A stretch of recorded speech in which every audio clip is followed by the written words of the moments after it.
We start, Netra? Yes, Dr. Rohit. Okay.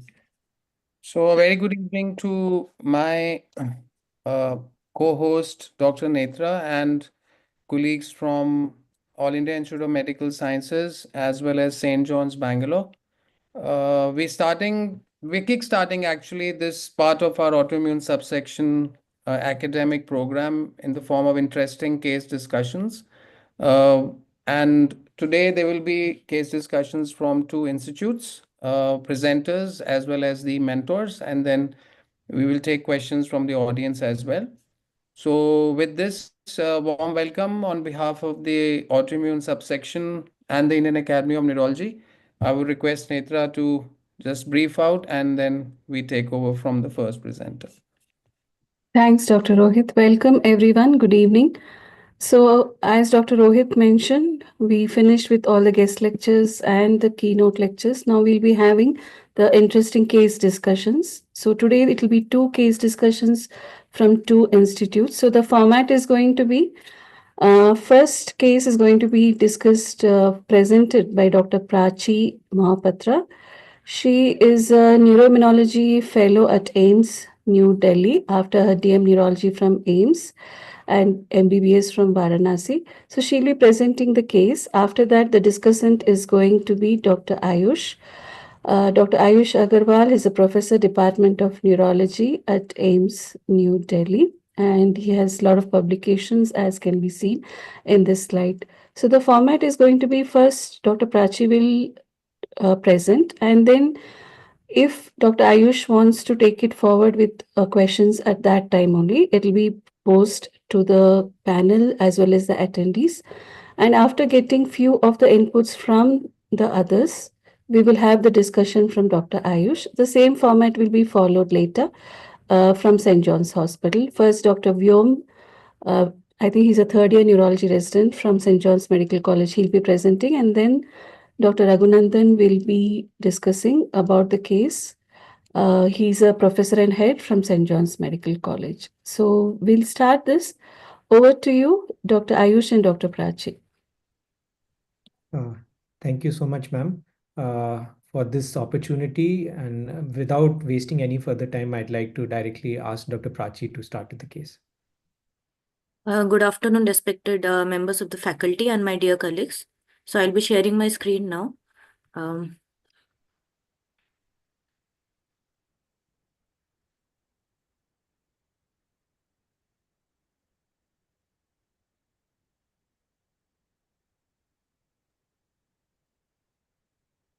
Is it visible? No, Prachi. You have to hit the share screen button. Yeah.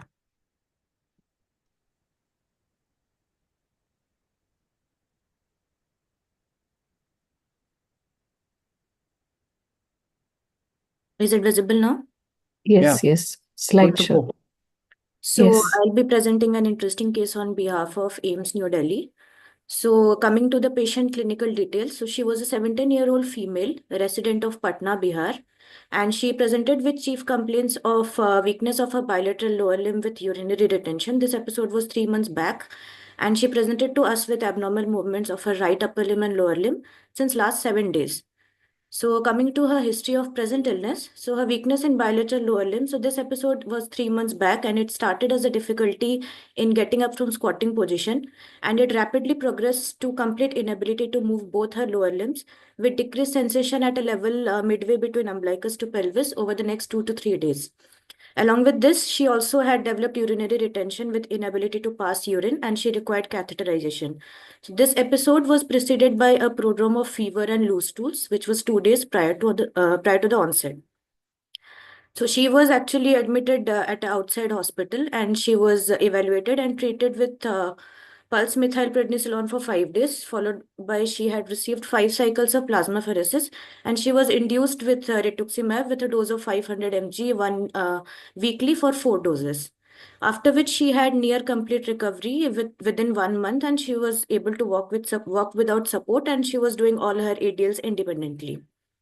Coming to her presenting complaint, so she presented to us with abnormal movement involving her right upper limb and lower limb, which started with right upper limb clonic jerks, and it progressed to involve the right upper limb, lower limb, along with right facial twitching. And it was associated with a weakness of the right upper limb and lower limb. In this episode, there was no history suggestive of any cranial nervous cerebellar involvement. She did not have any history of multiple joint pain, rashes, oral or genital ulcers, dry eyes or dry mouth, or there was no constitutional symptoms in form of headache, vomiting, chronic cough, fever, decreased appetite, or significant weight loss. Her past history, she did not have any past history of tuberculosis, tubercular contact, ATT intake, any diabetes, hypertension, or any other chronic illness. Personal history, she had a mixed diet. There was normal menstrual cycle, and she had normal sleep and appetite. There was no addiction or exposure to any toxins. And family history was non-contributory. Coming to her examination, so vitally she was stable, and her GCS, while she presented to us, was full, which was E4, V5, M6, and she was conscious, oriented to time, place, and person. And she was continuously having this right focal seizures involving right upper limb, lower limb, and right half of the face. When she presented to us, her GCS was full, but within 24 hours, which we will subsequently see in the hospital course, she developed drowsiness and decreased responsiveness. So, on examination, she had a right women facial palsy. Her right upper limb power was 3/5, and lower limb hip and knee power was 2/5, and ankle was 0/5. And her right-sided reflexes were all brisk with a mute plantar, and left-sided reflexes were 2+ with a flexor plantar. So, summarizing after the history and examination, so she was a 17-year-old female with no prior comorbidities who presented with a history of acute onset sensory motor weakness of her bilateral lower limbs with bladder involvement, which was responsive to immunotherapy, followed by acute onset right focal epilepsia partialis continua and right hemiparesis. In her symptom analysis and localization, so the first event that she had acute onset bilateral lower limb weakness with bladder involvement, and she had a clear-cut sensory level, which was around D12. So we will localize it to spinal cord. And the second event that she had, with which she presented to us, was she was having right focal motor seizures with preserved awareness, which we will localize to left motor cortex. So she definitely had multi-axial involvement. It was a spinal cord involvement as well as a cortical involvement. And it was the first event was responsive to steroids and plasma exchange. So I would like to ask the audience, so any DD that comes to a mind on basis of this history and clinical examination?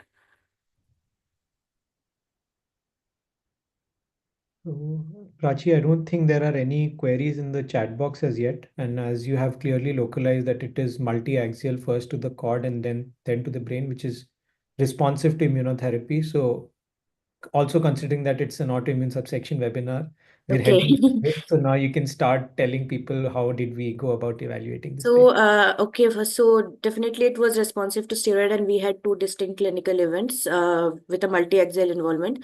So our first possibility was an autoimmune etiology, which can cause a spinal cord involvement as well as cortical involvement causing seizures. So our differentials were in form of that. So we had kept MOGAD, SLE, Sjogren's, ANCA-associated vasculitis, primary CNS vasculitis, Behçet's, and lower down the list, we also had multiple sclerosis and sarcoidosis. Or it could have been a CNS lymphoma initially affecting the spinal cord, which was responsive to steroid, subsequently causing a cortical lesions, and now she had presented with focal seizures. So this was our main differential diagnosis, and we evaluated her on lines of that. So I'll first, so coming to her investigations, I'll first tell the negative investigations, and then I'll go to the positive. So her routine investigations were normal. ANA, ENA, ANCA, and her vasculitis panel was negative. Her viral markers were negative. Serum ACE levels were normal. Serum NMO, serum aquaporin 4 antibodies were negative. Her CSF was acellular with normal protein and sugars. Her infective workup, including a viral PCR, was negative. Malignant cytology was negative. And we'd also did an autoimmune encephalitis mosaic CSF plus serum, which was negative, and her paraneoplastic panel was negative. So subsequently, what came positive was her serum MOG IgG by fixed cell assay, which was strongly positive. And as she had received a full induction dose of rituximab just 3 months prior, so we tested for a B cell population by CD1920 flow cytometry, which was undetectable. That means she had relapsed on rituximab. So coming to her imaging, so here, so her previous MRI brain when she had the transverse myelitis was normal, so I have not added in this presentation. This was her current imaging, which is showing, we can see there is a T2 flare hyperintensity involving the gyral hyperintensity involving the left perironaldic fish area, and there is overlying leptomeningeal enhancement with diffusion restriction, suggesting a cerebral cortical encephalitis in the left perisylvian area, perirolandic area, sorry.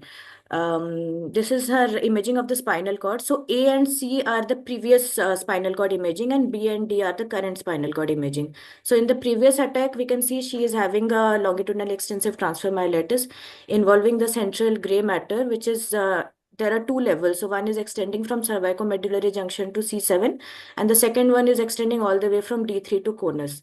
And in subsequent imaging, currently we can see there is almost a near complete resolution of her previous spinal cord lesions, and she has just mild hyperintensity in her cervical cord. And this was a presenting EEG to us when she was having this right EPCs. So this is a longitudinal bipolar montage EEG. So we can see a delta range background, and there are some epileptiform discharges in form of spikes in the left temporal chains. And this will be more clear in the referential montage, where we O2 referential montage, where we can see there is a delta range background, and we can see epileptiform discharges in form of spikes starting from the left frontotemporal chains, and then they are spreading bilaterally. Coming to her hospital course, as she was continuously having this right focal light focal seizures. So in emergency, she was given midazolam 5 mg bolus, after which she was loaded with levetiracetam 2 gram followed by 1 gram BD and lacosamide 400 mg. And she, despite that, she continued having seizures, and we added other anti-epileptic medications in form of oxcarbazepine, clobazam, and perampanel as per weight appropriate doses.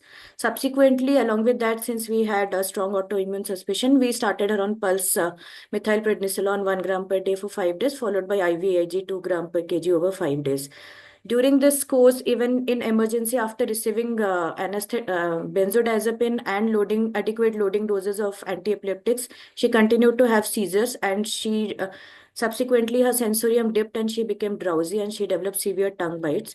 So we shifted her to ICU and connected her to continuous EEG. So in her continuous EEG, we can see that she is continuously having epileptiform discharges with a frequency of more than 2.5 hertz. And this time her sensorium has also dipped. So she had already developed a refractory status epilepticus. So we managed her as per status epilepticus protocol. This was in addition to the immunotherapy that she was undergoing in form of methylprednisolone followed by IVIG. And we started her on IV anesthetics in form of midazolam infusion at the rate of 1 mg per kg per hour. And because she developed hypotension, we could not escalate midazolam further, and we added ketamine. And burst suppression was achieved on these doses of IV anesthetics. So after 48 hours of burst suppression, we tried to taper and stop her ketamine. But once we stopped it, again, her right focal seizures reappeared. So we had to again restart ketamine. So she has now entered into a super refractory status epilepticus stage, and she was not responding to anything. This was the burst suppression that we achieved, and this was after we tapered ketamine. We can see that again epileptiform discharges have started showing up.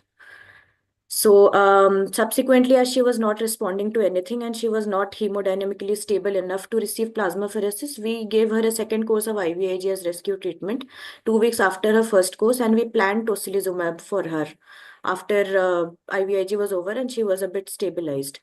However, unfortunately, on day 2 of IVIG, she developed a polymorphic VT and cardiogenic shock, and we lost her. She succumbed.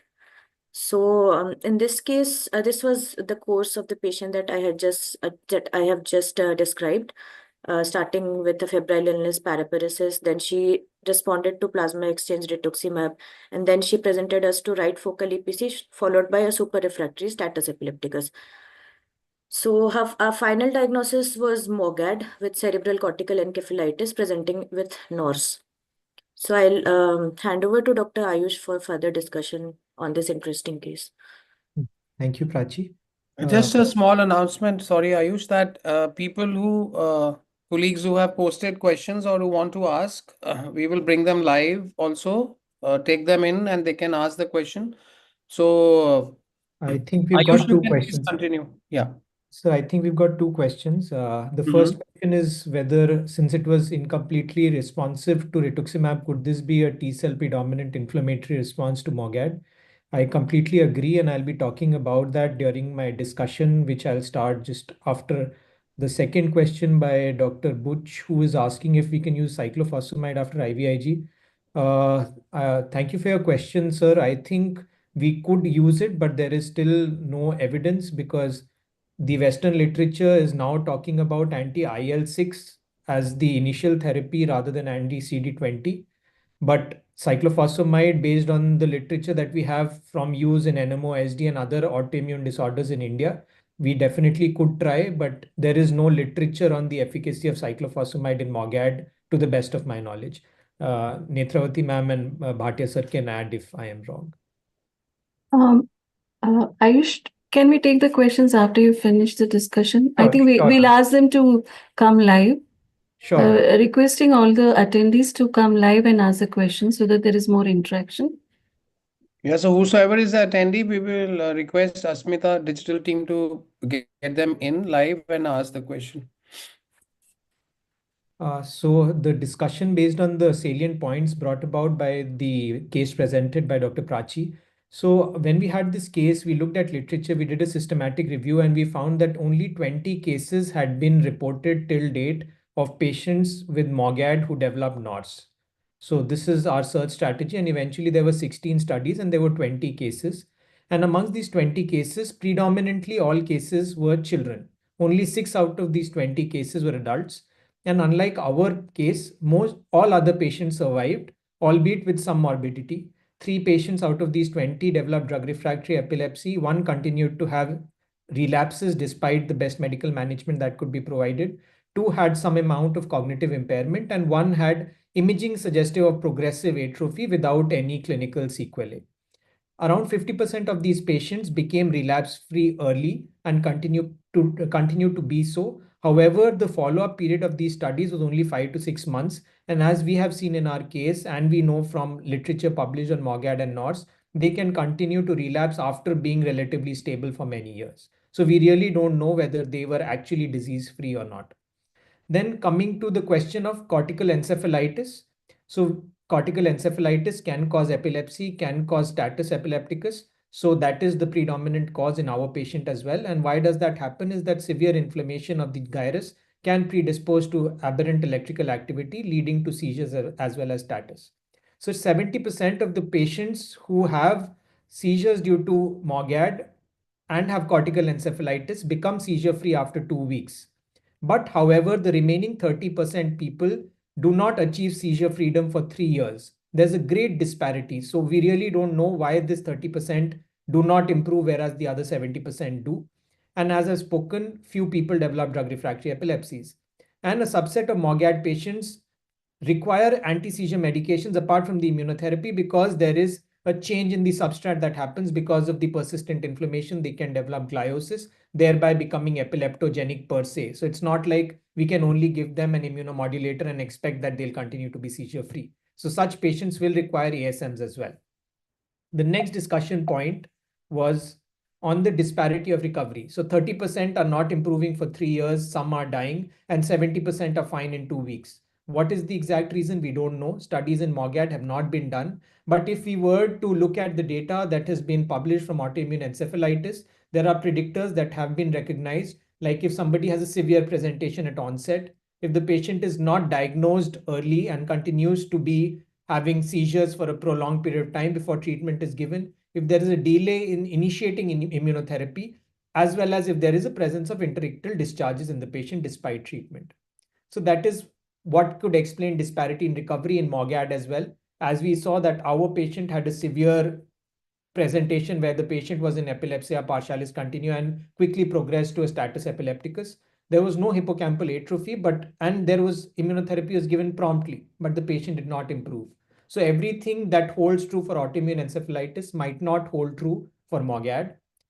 Then coming to the disparity in presentation, again, we don't know what is true for MOGAD. We have again extrapolated data from autoimmune encephalitis, and studies have shown that when there are EEG as well as MRI abnormalities at baseline in such patients, there is a predisposition to status epilepticus, and a poor outcome is associated with an abnormal EEG, delayed immunotherapy, when the GCS is less than 8 at presentation, as well as if there is status lasting for more than 30 minutes prior to admission. But similar studies are required in MOGAD for better understanding, because some patients like ours do not improve despite the absence of these features. Our patient did not have a delay in immunotherapy. The GCS was 15, but however, we lost the patient. Coming to the most important part, which is relapse on rituximab. So there are two recent studies that have looked at it. One was published in the Green Journal of Neurology in 2022, where they did a retrospective review of 111 patients of NMOSD and 23 of MOGAD, and found that approximately 43% of NMOSD relapse, whereas the whooping 61% of MOGAD relapse as well.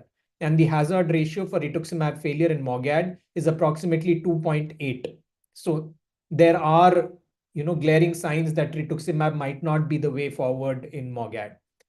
Further systematic review and meta-analysis was done, which was published in the Journal of Neuroimmunology later that year, that looked at 238 patients of MOGAD and found that although rituximab decreased the relapse risk, only 55% remained relapse-free. So 1 in 2 patients on rituximab is likely to relapse, which is a figure that is very difficult to digest, and again suggests that it is not a one shoe fits all approach, and we might require other immunomodulators in MOGAD, just like we have 3 monoclonal antibodies that have come up in NMOSD.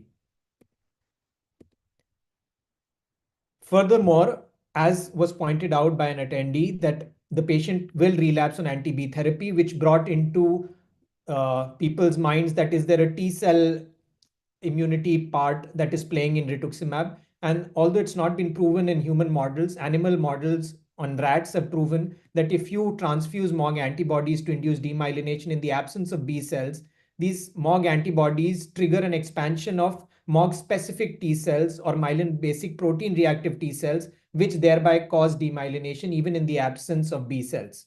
And if you remove these T cells, this demyelination does not happen.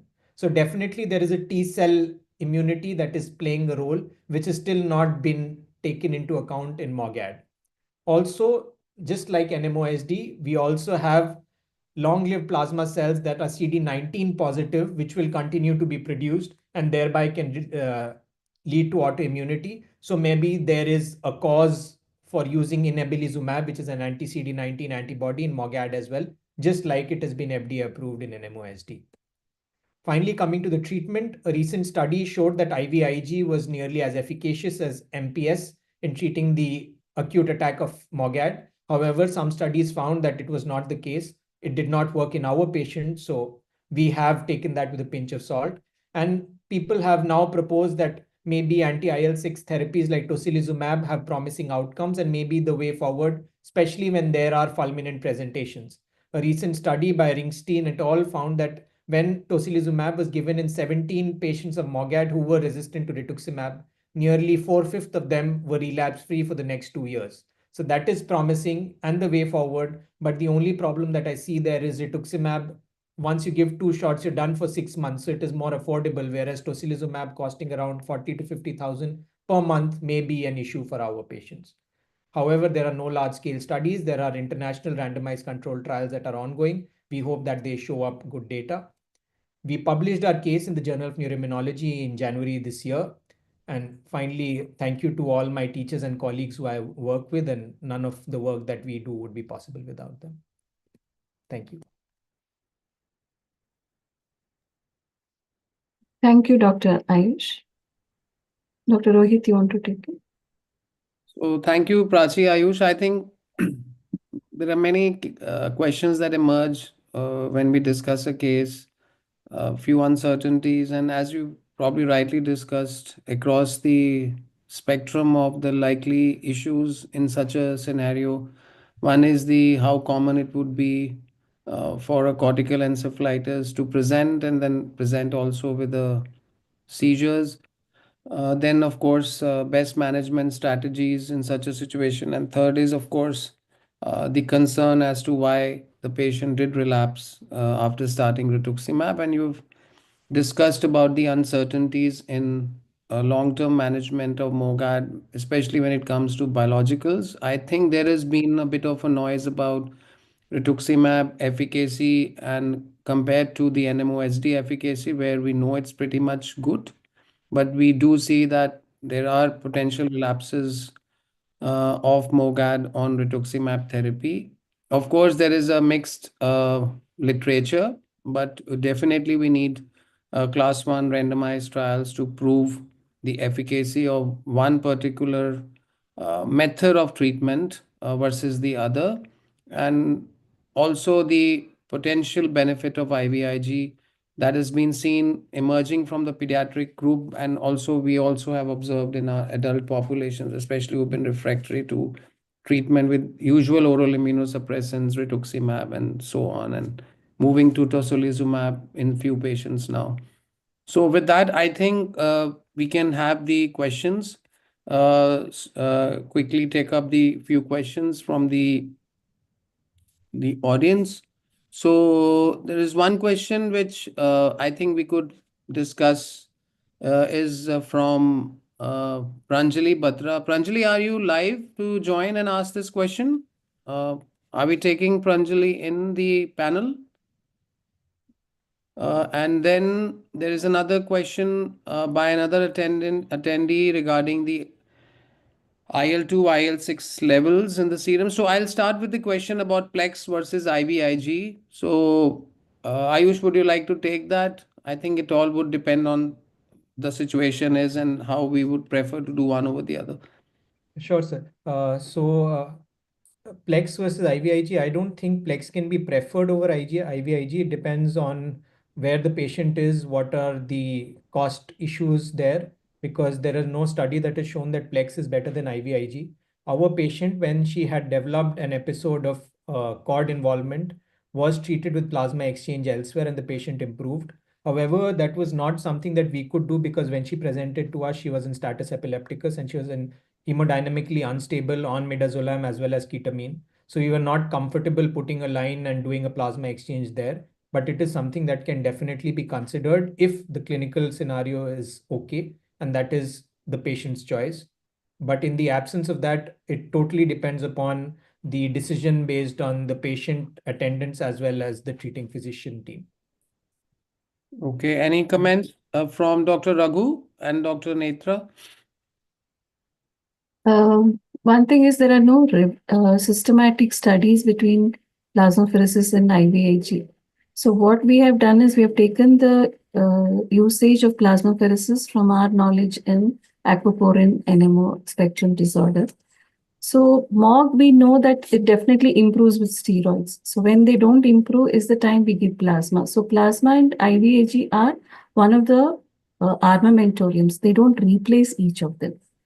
So it just helps. But when you're going to give the maintenance therapy, definitely IVIG supersedes apart from corticosteroids. And because of corticosteroid dependent side effects, I think IVIG and tocilizumab is coming in a big way in MOG disorder.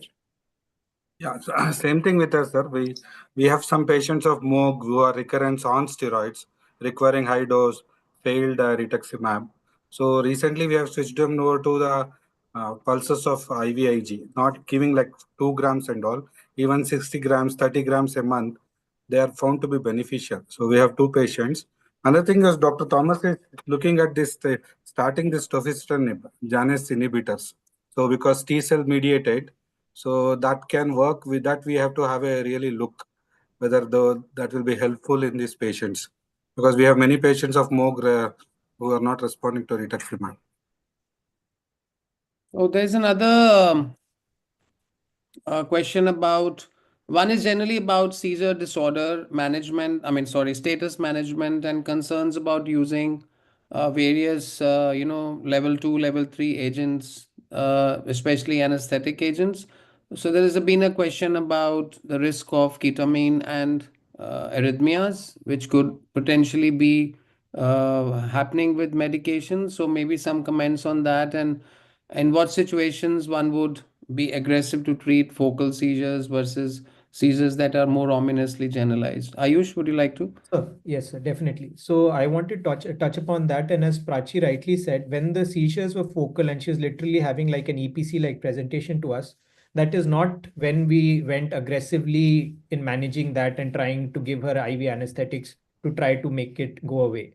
However, very soon that after the patient presented to us, within the next 12 to 18 hours, she became drowsy and her EEG showed frank changes suggestive of convulsive followed by non-convulsive status epilepticus. So that is where we had to go in aggressively. And that is when we gave her all the midazolam and the ketamine. The second part, could it be due to ketamine? Definitely, it's a possibility. We could only give her midazolam up to 1 gram per kg body weight because that is when she developed hypotension, which was not tending to go away even with some noradrenaline support. So we gave her ketamine and we found that after starting ketamine within the next 24 hours, she achieved a burst suppression pattern and very quickly we started to taper it away as well. However, when ketamine was stopped, her seizure activity interictal discharges started again, which only went away when we could give her ketamine.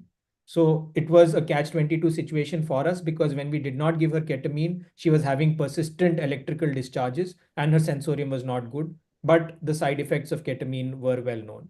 To kind of avoid that, we repeated her IVIG at 2 weeks rather than waiting for an additional week because we wanted her to be hemodynamically stable so that we could give her tocilizumab. But unfortunately, on day 2 of her IVIG itself, she collapsed. So that was unfortunate. So, Prachi, there is a question that Prachi, are you there? Yes, sir. Kindly keep your video on because you are a part of the presenting team. Yes, sir. So the question that I Doc- mean from the Doctor- workup, yeah. Dr. Raghu has raised his hand. Okay. Just wanted to ask whether like this is like fires only what we were treating after some time. Whether intrathecal dexamethasone could have worked. I think that is very cheap sometimes. In pediatric, they have tried and they have found to be beneficial in this encephalitis where fires like syndrome and IVAG second time. So they have responded very well. I think in future we can give a try. Few case reports are there, not for the smoke, in general for fires. Intrathecal dexa with a lower dose, they have drastically EEG has improved status.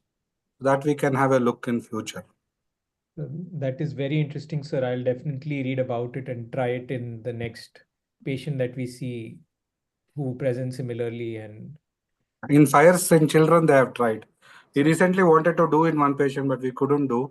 It is very cheap, and then we can sir, what is succeed. the dose of dexamethasone that you That use? there are literature. I'm offhand I don't have, but we can give. It's not very high dose. Okay. So, Prachi, as far as the autoimmune profile is concerned, I mean, there was a question whether NMDA was tested Yes, it was tested. coexist. So they just, I think Dr. Preetham had asked this question whether it was tested and ruled out. So if you can kindly clarify. Yeah, we had tested NMDA in both serum and CSF and it was negative. I had mentioned in the investigation panel. Okay. There's another question, last question, I think maybe we'll take or yeah. So the question is about the usual, concern as to the long-term maintenance therapy of MOGAT once the immunosuppression is started. So you can comment Ayush and then Prachi, Netra and Dr. Raghu, and then we can. Sir, I would like to say that for MOG, we don't know. Some people have started to say that we can test antibodies again. And if the MOG antibody on repeat testing is negative, you can maybe try to take away immunosuppression. Studies, a trial on the same is ongoing internationally, and we'll soon have the results coming out. But if I were to use the data from NMOSD as well as MS that got recently published, if the patient is young and less than 50 years of age, the patient could be relapse free and disease free for maybe 5 years, 10 years. But as soon as the immunosuppression is stopped, the risk of relapse goes up again. So till the age of 45 to 50 years, I would not be comfortable despite no evidence of disease activity.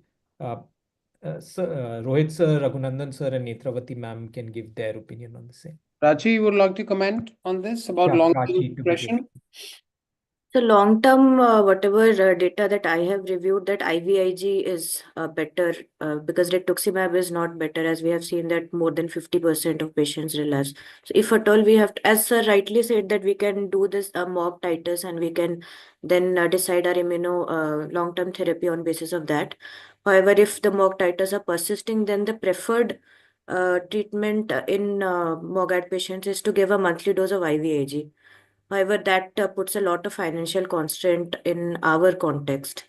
However, that is the preferred mode of What a do you think long-term. about long-term immunosuppression, like the longevity of treatment? Like how long would you like to treat? So, in MOGAD, so there are studies which depends on the MOG titers. As sir said, that once they stop, we can stop. However, in MS, that DISCOMS trial that MS had, that after 5 years they stopped and they saw that even if the patient were not relapsing clinically, they had new MRI lesions. So for MOGAD, we do not have that level of data which can show what is the how long we can give immunosuppressant. Dr. Raghu, then Dr. Netra, and we can wind up the case then. Same thing, sir. Actually, what we are practicing in our day-to-day practice is looking at the MOC titers and deciding on the immunomodulation for a longer time. So this breakthrough, we have some cases where we have started IVIG and they are doing good. So that is our $1 million question, when to stop it. Because we had patients who had like a MOG encephalitis. I'm talking in 2017 when just MOG had been started, had seizure and came and then we treated him. Then he lost for follow-up and he was doing well. Then he came back with some memory issues from this was last 6 months back.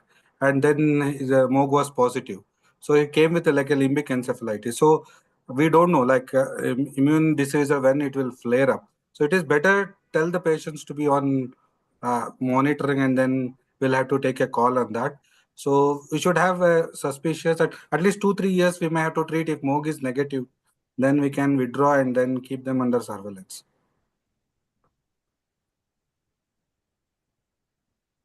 I would just like to tell that it's not that we'll have to take away the rituximab completely. We know that 50 to 60% of them improve with rituximab because of, I'm mainly telling this because of the financial issues with IVIG and tocilizumab. It's not that there are at least half of them. So I think we will know in the future. There are few phenotypes, especially which are very highly steroid responsive, like a crayon-like situation, leukodystrophy-like situation. Those patients usually do not respond to rituximab. But of course, there are no studies. It's just few anecdotal experiences. So I think based on that, we need to see if they are very highly steroid responsive. That is one of the clue that they may be highly responsive to IVIG and tocilizumab than rituximab. This is the way I take little bit and follow, but definitely crayon, leukodystrophy-like pattern and cortical encephalitis, we have to see it. Somehow, if you see the data between Indian and outside, we have very less cortical encephalitis. I don't know, this is just few of the observations. I think we learn a lot of things with time. That's all from me. Okay, so I think we've covered most of the questions, and if I just have to just quickly wrap it up in 10 seconds, I think these are expanding spectrums of disorders. We're learning more with them. We used to call what Creon is now majority of MOGAD. What used to be Adam in pediatrics is also evolving to be more MOGAD. And like you presented today, cortical form of encephalitis, flames. So, I mean, these are expanding observations in the heterogeneity of these disorders, but we know the homogeneity exists by their presentation. Treatment, there are two big questions. I think for the acute treatment, I think we are very open steroid, and majority of us in severe illnesses will generally prefer Plex if available, because we're not certain in adults whether IVIG can work acutely the same way. In pediatric, we know it does sometimes, but I think that's another choice that people can make. We have evolving data for MOGAD, Plex also coming up. The third is about long-term treatment, one big debate starting or not. I think that's again a big question, and I don't want to get into that because it'll take another 2 hours to debate on that. But So that's another question. And then the question about long-term immunosuppression. I think most of us would start with conventional agents, oral immunosuppressants, steroids, and then taper steroids slowly, progressively. Majority of it experience is bought from the NMOSD, and we are learning more. And then there are those small percentage of patients who really, really are very, very unresponsive to more than even one or two rituximab, and then we transition them to IVIG. So then after we have choices, IVIG, tocilizumab, as someone said, even cyclo because it works against T cells. So I think we are learning, and as the time will evolve and our observation studies will come up, and data from our own international MS registry will help us guide. I think as till that time, I think the usual systems will work and we will learn and we will experience as patients follow up with us. With that, I thank Prachi for her presentation, Ayush, to have discussed and inputs from Dr. Netra, Dr. Raghu, and Vyom. And thank you for all the important questions, and we hope we answered them. With that, I hand over to Netra to begin the next case, and we take it from there.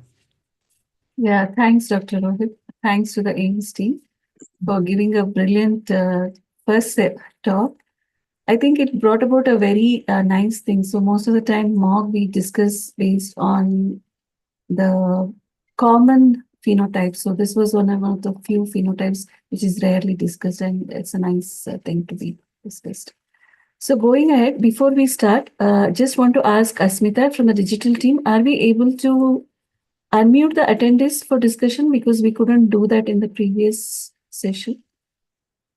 Asmita, are you there? Okay, we'll try whether we can bring in the attendees so that we can have more fruitful discussions. So now going on to the next case discussion, this is going to be from St. John's Medical College and Hospital from Bangalore. So the presentation is going to be from Dr. Vyom. He's a third year final year DM neurology resident. And then the discussant is going to be Dr. Raghunandan Nadi, who is the HOD and professor of Department of Neurology at St. John's Medical College. Over to you, Dr. Vyom and Dr. Raghunandan. Yeah, thank you, madam. Thank you.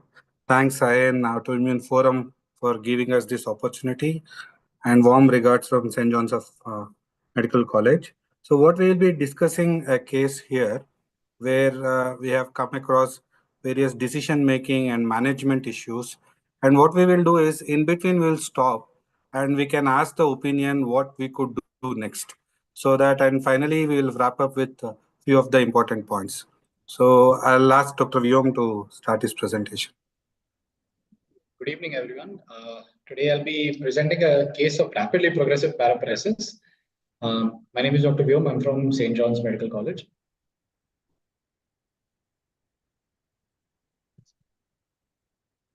So we'll be discussing a case of a 61-year-old gentleman from Andhra Pradesh, right-handed male. He's a college graduate and he presented to us on the 27th of June 2024. The informants were his wife and his daughter, who happened to be a radiologist. The chief complaints were that the patient presented with lower backache since 25 days and kind of tingling and weakness in both lower limbs with urinary and fecal retention that started 4 days after the back pain. So on the 2nd of June 2024, the patient developed lower backache that was acute in onset, gradually increasing over the next few days, aching in character. And over the next 4 days, the pain had progressed and it started radiating as tingling sensations in both lower limbs, along the thighs till the toes. And he also developed constipation and urinary retention with dribbling of urine. He was unable to stand or walk without support and had slippage of footwear with awareness. And 4 days following this, he was evaluated at a local hospital from the 10th to 17th of June. Now, we'll get to the details regarding that in a moment. So, other relevant history was that he also complained of cough since 3 months and a history of antibiotic use 3 weeks prior to onset of current illness. There was no history of any diurnal variation or night pains, no history of any heavy weightlifting trauma, fall, any fever or loose stools, any neck pain or upper limb weakness. There was no band or girdle-like sensation. There was no history suggestive of bulbar weakness. And there was no history of memory loss, confusion, or altered behavior at that time. So the examination as of when he presented to us on 27th was his vitals were stable. His general examination was normal, but at this point he had developed fluctuating attention and confusion. He was not oriented to time. MOCA was around 16 by 30. Language was intact, but there was a memory and attention deficits that were found. Pupils were equal reactable light, extraocular movements were normal. There was no facial weakness, and parallel movements in swallow was normal. His tone was that there was lower limbs were flaccid, but upper limb tone was normal. Power was 5 by 5 in upper limbs, about 3 by 5 in lower limbs. Sensory could not be accurately assessed because he was not fully cooperative. Attention was fluctuating. However, he did have hyperreflexia in the lower limbs, and bilateral plantars were extensive. Finger nose finger was normal. When we asked him after repeated attempts, he was able to do it.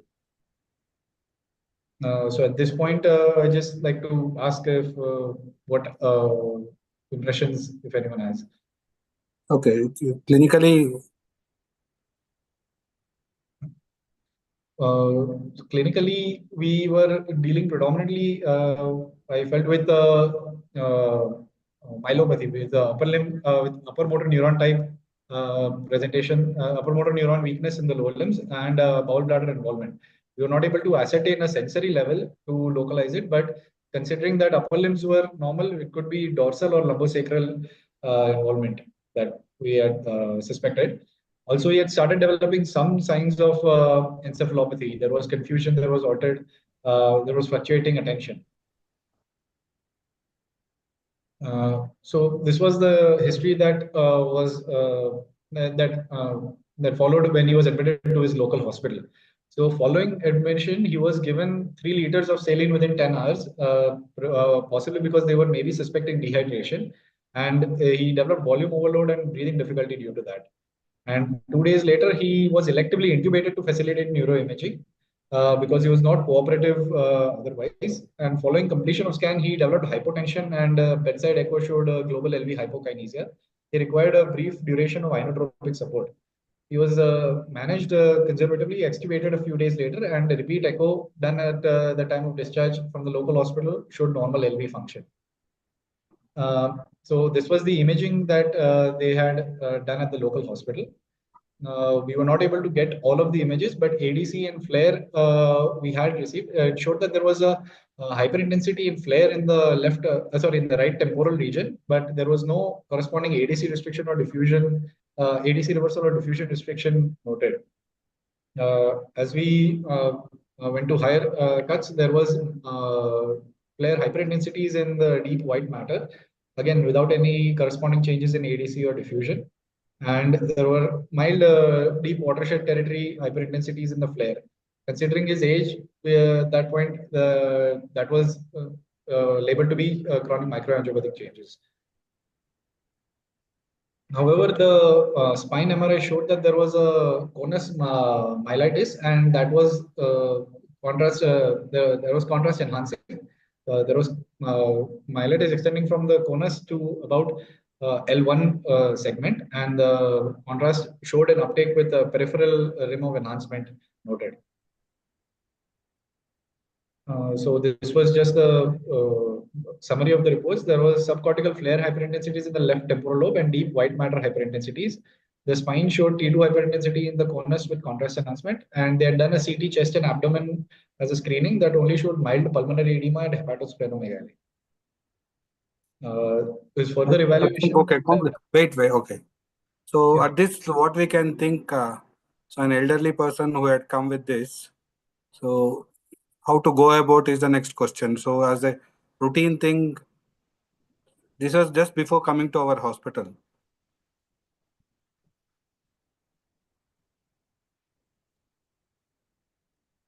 So those watershed zone, everybody thought he had hypotension, could be an infarct, but definitely there was a hyperintensity in the right temporal, and then he was confused when he came to us, and also the patient had definitely paraplegia, paraparesis almost, and his bowel bladder was involved, and there was no definite sensory level was there. So like a myelitis.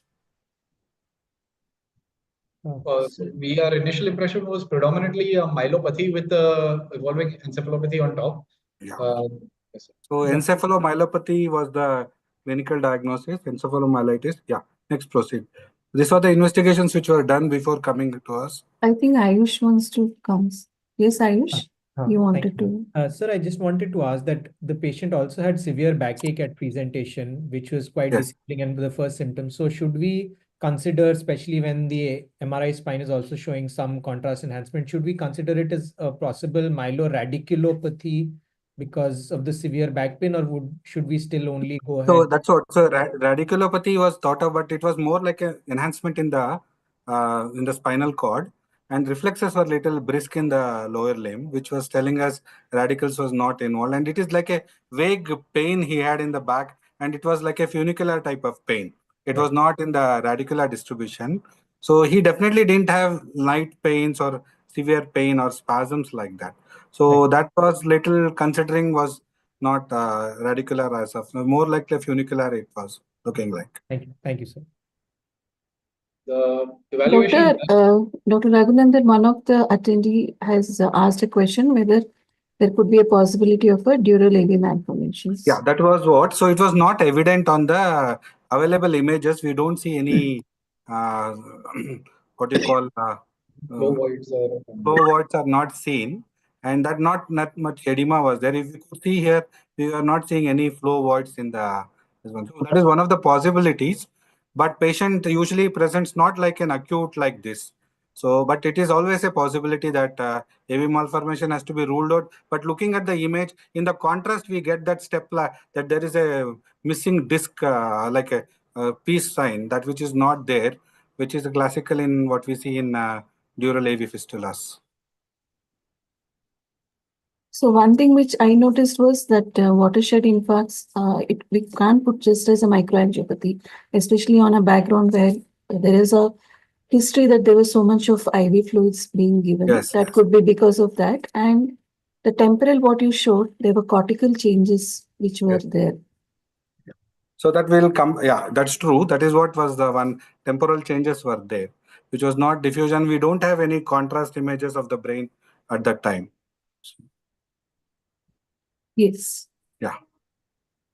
So the evaluation carried out at the local hospital showed that there were CSF showed normal cells with raised proteins and glucose of 107, but corresponding plasma was not known. Infective workup, gram stain, AFB, gene expert, ME panel, crypto antigens were all negative. They had tested for NMO-MOG and autoimmune paraneoplastic panels, both of which had come negative. ANA was also negative. Serology with viral markers and testing for tropical fever was also negative. They had initially considered it to be a possible neuroinfection and managed him with antibacterial antiviral agents and dexamethasone. And he was discharged after a completion of antibiotic course of 7 days. However, his condition did not improve, and he was subsequently brought to us about a week after discharge for further evaluation. Do we have on ESR, because there was a history of fever also, right? ESR or a chest X-ray, whether it showed any evidence of They had infection? done a CT, chest and abdomen that had only showed mild pulmonary edema and hepatosplenomegaly. No lymph nodes or any mass or any lymphadenopathy noted per se. Okay. And not fully, I don't remember but ESR, I don't remember exact value, but there was no marked elevation in ESR either. Okay. Dr. Ayush is asking a question on whether VDRL was done. So this was done outside. We don't have the reports of that. I think we have further worked up in our hospital that he'll be coming. So at this point, when he presented to us, the possibilities we considered were first was vascular, but the onset of paraparesis and lower bladder dysfunction was staggered over days. Vascular predominantly because he was elderly in age. Second was infection, but there was no history of fever, neck rigidity, or any other localizing signs of any infection. Demyelination was also considered. However, elderly age and male gender were odd points. The other differentials also included were autoimmune, either a paraneoplastic or a primarily neoplastic condition. And we decided to evaluate based in this order. So this was the imaging that was later carried on at our hospital. Routine investigations including total counts, liver, kidney function, all were within normal limits. Even at our hospital, we were not able to fully carry out entire imaging because he was not cooperative, despite attempts at light sedation as well. And the attenders were not willing to undergo imaging under general anesthesia again, because at the previous hospital he had experienced hypotension and had to be put on inotropic support. So they were apprehensive of putting him under general anesthesia again. However, when we repeated imaging at our place, we found diffusion restricting white matter hyperintensities and corresponding changes in flare in the bilateral deep watershed territories. And similarly noted the symptoms of neoval. And we also noticed that the flare changes in the right temporal lobe had actually progressed. There was slight increase in the size of the lesions. However, this lesion was not showing any corresponding change in the diffusion.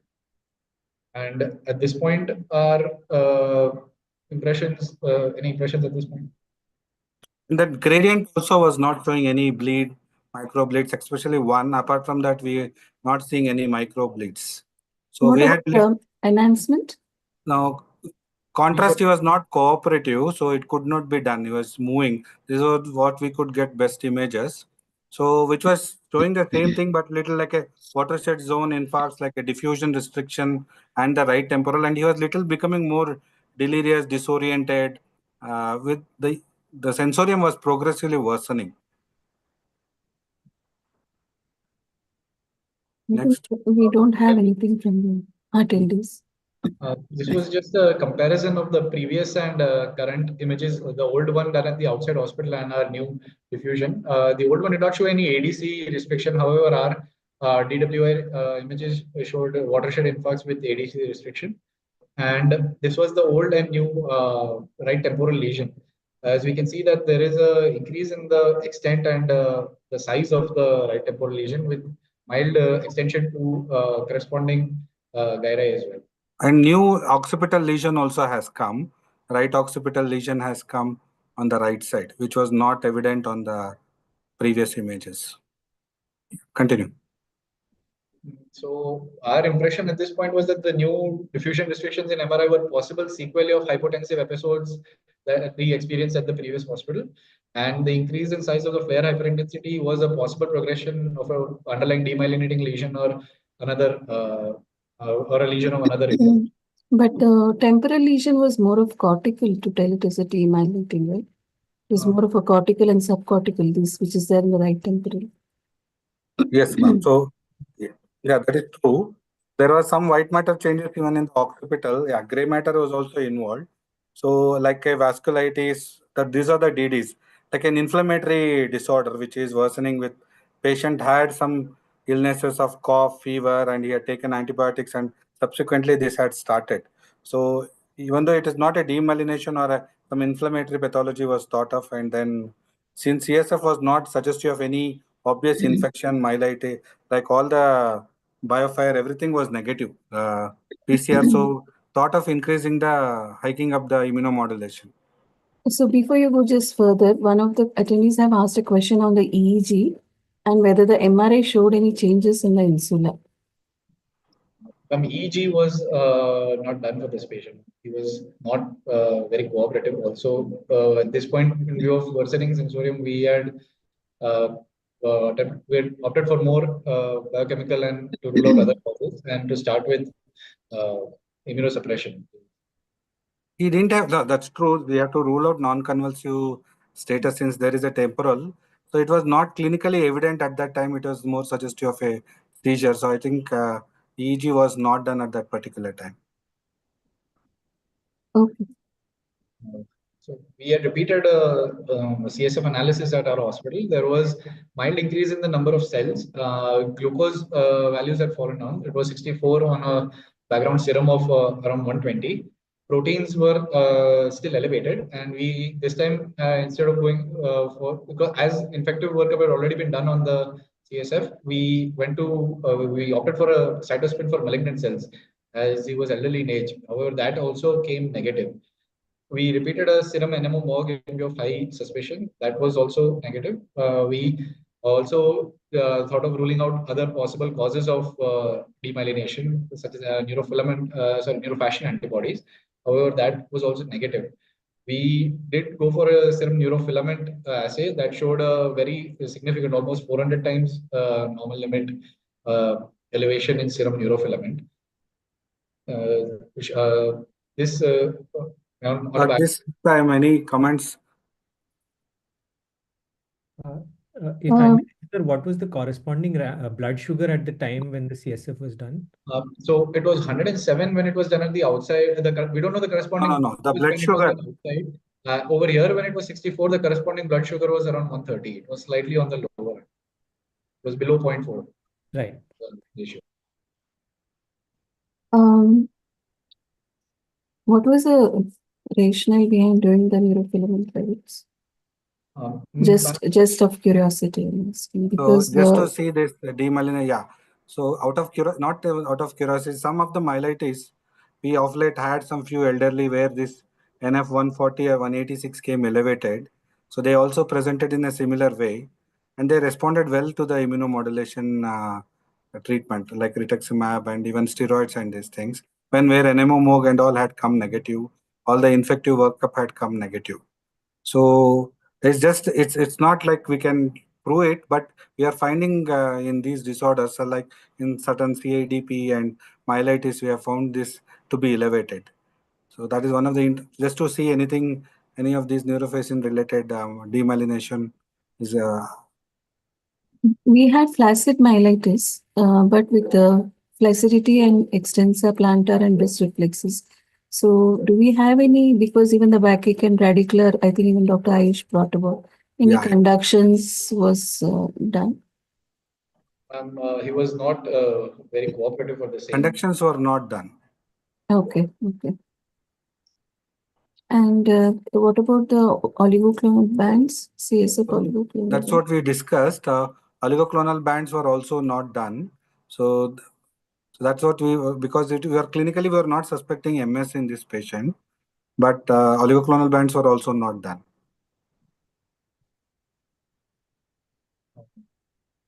Moving on, we initially treated the patient with methylprednisolone for 3 days. However, because there was no clinical improvement, we escalated to IVIG, and a full course of 2 grams per kilogram was given over 5 days. But that still did not produce any significant improvement in his paraparesis or his sensorium. At this point, Dr. Vyom, I'm sorry to interrupt, but what was the clinical diagnosis before you went on to this treatment for demyelination? If you can just comment. At that point, we were considering predominantly demyelination because there was an acute onset, there was a conus myelitis, and that was contrast enhancing. And the right temporal lesion, cortical, subcortical, we were also considering that it could be a MOG or MOG mimic that demyelinating MOG mimic that could have been the underlying cause. Also, infection had been ruled out extensively. He had been given a course of antibiotics at the previous hospital. So our list of different CSF for cytospin malignant cells also had come negative. So we were running out of other differentials. So actually, clinically, it was like a flaccid myelitis, which eventually started having some enkephalon with a watershed infarct. So and here there was more like an inflammatory disorder because the CSF protein was elevated, glucose was normal initially, a little come down, and cell count cytospin was negative. No malignant cells were evident, and there was no evidence of infection. So we were treating things MOGAD like MOGAD, seronegative MOGAD, or we were thinking more of other inflammatory disorders, which is do we have ANA profile? ANA was negative. ANCA, ANA, ACA, all those things were negative. I think ACE level he is not mentioned. All the inflammatory workup were all negative. Mild elevated in the ESR and CRP was there. So this in front of us, he was day by day worsening. So it was, but CSF is more like an inflammatory, but cells are not suggestive of any infection. All PCRs were negative. So that's the whole reason for think of a immune mediated disorder, and then keeping always So that's what we went ahead and see that in spite of this, he was worsening. That is when we decided to do the next level of investigation to look for any other causes. I think one of the attendees have asked about schistosomiasis, especially with the conus. I think whether you want to bring it now in the discussion or you want to take it up later. It's left to Dr. Raghunandan. Schistosomiasis, we have not seen much in this part of our this one. So that was not a differential, and his liver functions, other things were all right. So not sure about schistosomiasis. Okay. Vyom, what was his cytology report? Sir, 10 cells, predominantly lymphocytes. No atypical cells. No atypical cells, sir.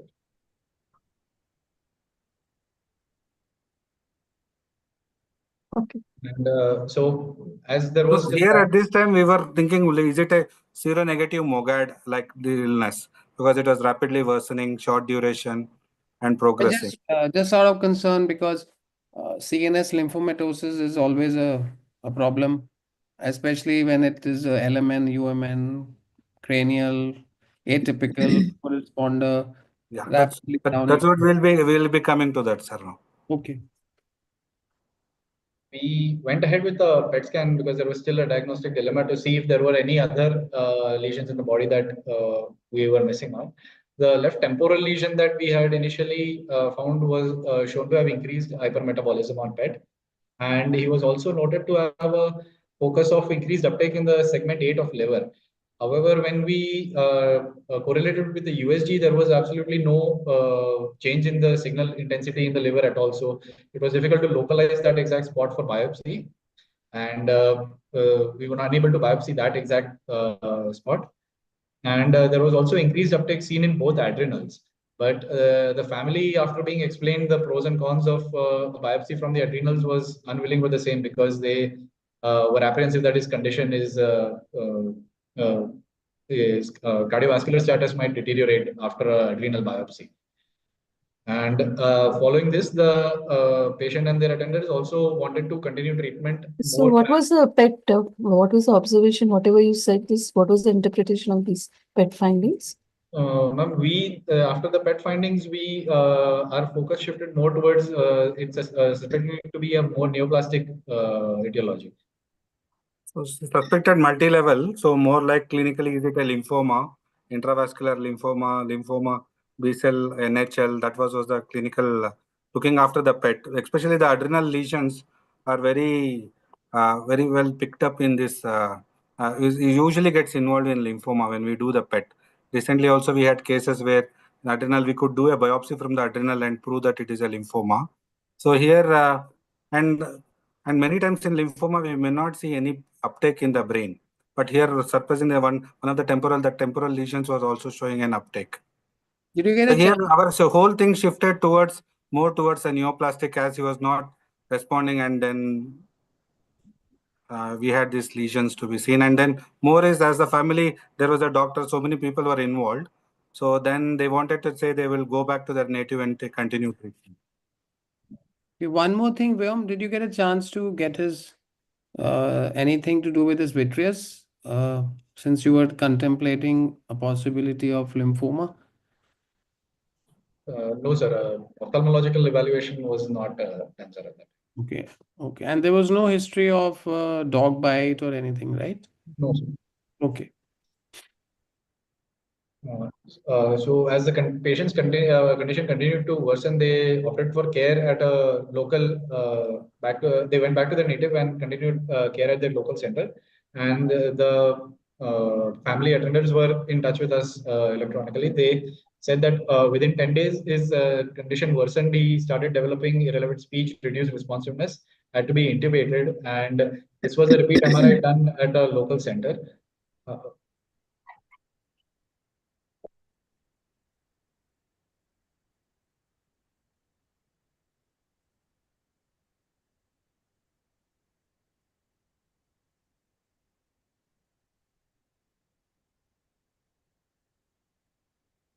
So as we noted, Do you have a diffusion of this? No, sir. We only contrast or diffusion? Pardon me? No, sir. We electronically, not all of the sequences were sent to us. This was sent in a messaging app, but Can you focus on one of the regions in the periventricular location? Yeah, maybe here only. Can you describe these findings? So this is a T2 image of the brain. It was showing a hyperintensity in the right temporal region, extending from the cortical subcortical junction down towards the deeper white matter. And it is also showing an increase in size and extent as compared to the previous lesion that we had seen in the flare. But his entire subcortical white matter is abnormal from frontal down to the occipital Yes, yes. with large other hyperintense areas with a background of a diffuse white matter involvement. So, do you Yes. have other sequences about bleed and enhancement? Diffusion, No. was it? No, only these doesn't. Okay. So there, I don't think they did a contrast, ma'am. They just did Okay. this because he was worsening. They had to do Okay. this, and so this actually to be this is a real world scenario where the decision maker, patient attenders also will be a doctor who is a radiologist. So and the family radiologist, they are from a different setup. So a lot of bricks will be there for us to go full ahead. So they were taking some decisions. So this is what the images they had done and shared. So we had to push for the next step of test, convince them to get it done, which they were not agreeing with us. So initially, they were not willing for biopsy when they were at our center, but after his condition worsened, they went ahead with the biopsy from the left superior temporal, from the right superior temporal iris. Pardon, that is a. And that biopsy eventually came out to show that there were intravascular enlarged round lymphoid cells with open chromatin, prominent nucleoli, and immature looking lymphoid cells in the intravascular compartment. So he was ultimately diagnosed with a B-cell non-Hodgkin's lymphoma. And it was basically an intravascular lymphoma, so which was causing these symptoms, and they continue to have diffusion restrictions, so they can mimic any of the illnesses. The challenge in this patient was that he initially presented with myelopathy, aconus myelitis, and in lymphoma that is exceedingly rare initial presentation. The eventual outcome was that the patient succumbed to his illness within 1 month after diagnosis. They were unable to start him on aggressive chemotherapy. But literature review shows that the rarity of myelitis caused by lymphoma is evident with only 12 documented cases in literature. Most cases often presented with a acute to subacute myelopathy, often without any history of systemic symptoms that leads to a delay in the initial diagnosis. And both long and short term segment involvement has been observed, with the cervical and thoracic segments being most commonly affected. Our patient had predominantly a conus lesion, and CSF showed a mild to moderate increase in protein levels with normal cell counts and glucose levels, which also corresponded with what our patient had. And there is no specific features in clinical presentation, imaging, or lab biomarkers that can reliably predict the disease. Even our malignant cytospin for malignant cells that turned up negative. And to have a high index of suspicion is essential in these cases, particularly in elderly patients who present with atypical demyelinating kind of picture, watershed pattern of involvement, high neurofilament levels that indicate very active damage to the nervous system, and a poor response to immunotherapy, as early diagnosis can drastically alter the outcome. These are my references. Forgot the age, Vyom. What was it? 61. 61. Okay. So I think most of the things have been discussed. I think somebody in HIV was negative. There was a question now. So his HIV status was negative. So the only thing, as he has mentioned, there are not much of literature about lymphoma presenting as myelitis, like a myelopathy. It can present as acute, subacute. Most of the time we have seen as a compressive myelopathy, lymphoma as a mass, pressing on it. Just coming as a like a myelitis is a very rare presentation. And also we had like a stroke-like present. So lymphoma is a great mimicker. So it can mimic any of the illnesses. So the atypical presentation at the age is, I think we should consider. And the only other odd point is he was not responding to any immunomodulations. Ideally, they sometimes even lymphoma responds to steroids, but intravascular lymphoma may not respond, and PET also may not pick it up in the brain many times. So that is what. So key points are that we should always, when a atypical presentation, elderly, when we will go for many times seronegative MOGAD, NMOSD like that. So we should always go ahead and work up for the etiology. Basically, a PET sometimes can help us in ruling out even in a classical typical demyelination is there. And there were no B symptoms also. I think somebody had asked, especially he didn't have any weight loss or anything. Initially, some cough was there.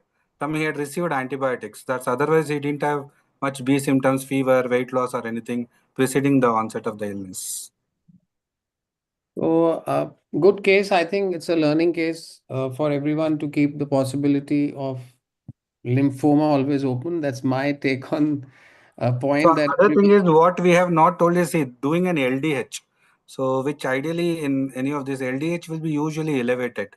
So if you have inflamed LDH, if you see high, and that will be a clinical suspicion that it could be a neoplastic, especially lymphomatous. So I think we should incorporate even this here. We have not done that. Looking at the literature, LDH is found to be one of the markers of elevated. So we have done in few patients after going through the literatures suspicion of this, then LDH high is a high index to work up for lymphomas.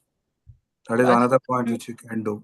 And the other thing which was known is what neurofilament light chain, even though it is elevated in demyelinating, but such a drastic elevation of around 400 times is very unlikely in demyelinating disorders or even in stroke or in some motor neuron disease. It suggests you have a extensive destruction of the white matter. So that high levels of neurofilament also should give us a clue something destructive lesion and neoplastic could be happening in the brain. So I'll just make a couple of points and then Dr. Netravati can take on and take on few questions and discussion. Is that whenever we're dealing with the scenario of potential demyelinating situation, there are a few things that we should always keep in mind. One, the age of onset.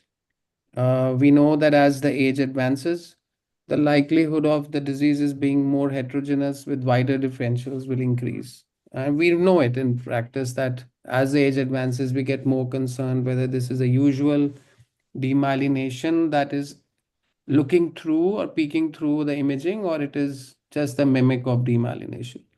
Number two is about presence of signs that are not purely related to a cord alone.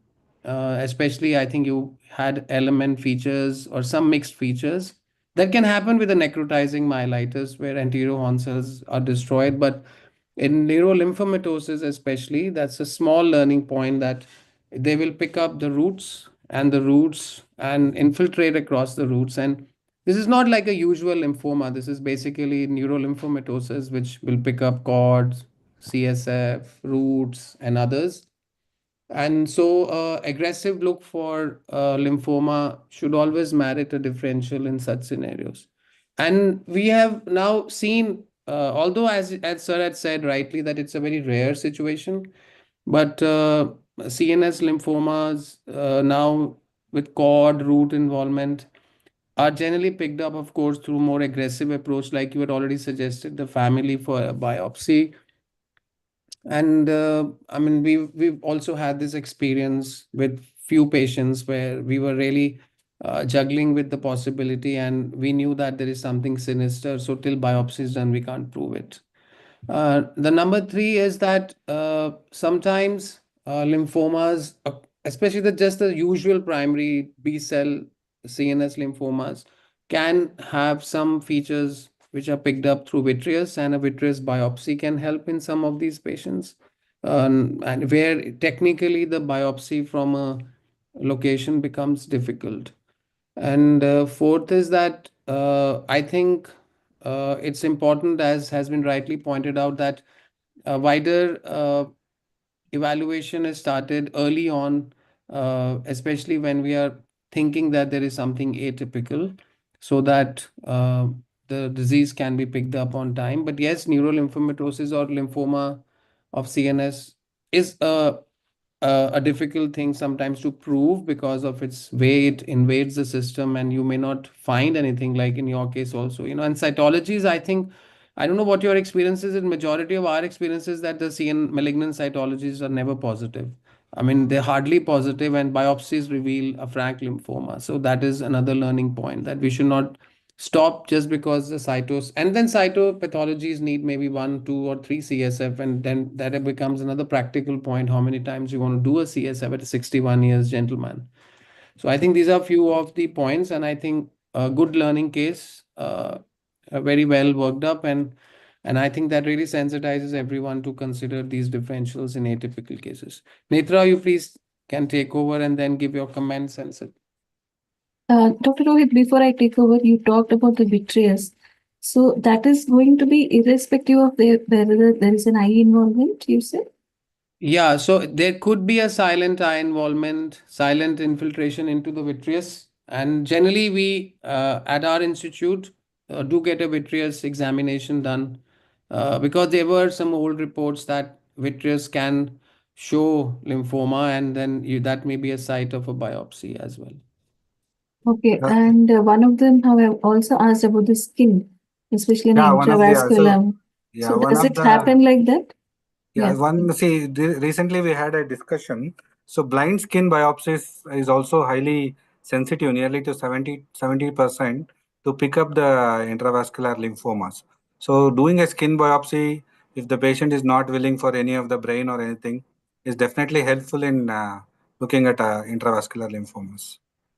There are studies which are showing that it is beneficial. Okay. So I think Definitely. most of these questions, whichever people have asked, has already been dealt with, except for the IgG4. I'm not sure whether people had done the IgG4 levels. This was not looking IgG4, so we have not done that.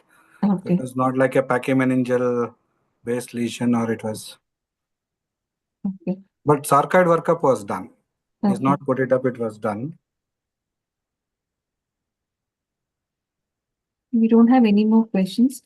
Dr. Raghunandan, you would want to tell anything before we tell a So, few final comments and then try to close? so the same thing. So as far as Bhatia sir has mentioned that atypical demyelination, elderly, not responding, one should be aggressive for looking at the cause. Many times we discharge say that he will improve.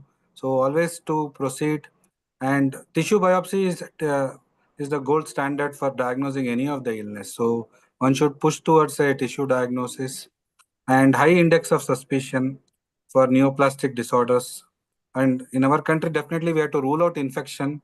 And so any inflammatory disorders, before labeling it as an autoimmune, pure neurological disorders, rule out systemic autoimmune disorders, rule out infections, then always keep as a neoplasm as a possibility, especially in neurolymphomatosis. So the case gives us a clue that even they can present like a spinal cord involvement, where it could be a direct infiltration, as Sir was telling, or it could be sometimes paraneoplastic effect of the involvement. Just to summarize few things. One teaching is whenever you have a myelopathy, especially if you have both UMN and LMN, and predominantly UMN with pyramidal features with less of LMN, one of the things is always to rule out a paraneoplastic, especially in elderly, because of the propensity of the tract involvement and because of the propensity of radical involvement. So I think that is one teaching thing which is there in this case. And if we had taken the same thing, because we had discussed on the MOG with NORS, and because initial MRI showed the right temporal subcortical, initially I thought whether it was gray matter, but it was more of a subcortical involvement was there. So what we should remember is whenever you have atypical, especially you have UMN and LMN signs, apart from paraneoplastic, we should also remember the close mimickers which are there, syphilis. And also MOG is something which is coming up, which we are learning a lot.